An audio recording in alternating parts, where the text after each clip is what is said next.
అమ్మ అర్థం కాని ఆవేదన అమ్మ, అర్థమైన ఆలోచన అమ్మ, ఇలలోన దైవం అమ్మ, ఈశ్వరుడే మెచ్చిన అమ్మ, ఊయలలో లాలన అమ్మ, ఊపిరిలో భాగం అమ్మ, రుగ్మతకు మందే అమ్మ, రూపంలో తేజం అమ్మ, ఎనలేని త్యాగం అమ్మ, ఓనమాలు నేర్పిన తొలి గురువు అమ్మ, అందరిలో మిన్నే అమ్మ, అందరికీ ఆదర్శం అమ్మ, కల్మషం లేని రూపం అమ్మ, కథలోన కావ్యం అమ్మ, గమ్యానికి దారే అమ్మ, గమనానికి సూత్రం అమ్మ, తన ఛాయను మరిచెను అమ్మ, నీకు ఇచ్చెను మానవ జన్మ, జగమునకే మూలం అమ్మ, పెనవేసిన తొలి బంధం అమ్మ, ప్రేమలోని భావన అమ్మ, మధుకావ్యం అమ్మ, మధుర భావం అమ్మ, మరిచిపోలేని రూపం అమ్మ, మనదైన మొదటి బంధం అమ్మ. ఎవరి మీద కోపం వచ్చినా అది అమ్మ మీదే చూపిస్తాం, ఎందుకంటే అమ్మ మనది కనుక.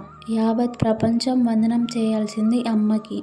గానంలో రాగం అమ్మ, లాలనకు రూపం అమ్మ, వర్షించే గుణమే అమ్మ, శబ్దాలలో మధురం అమ్మ, శుభానికి తొలి అడుగు అమ్మ.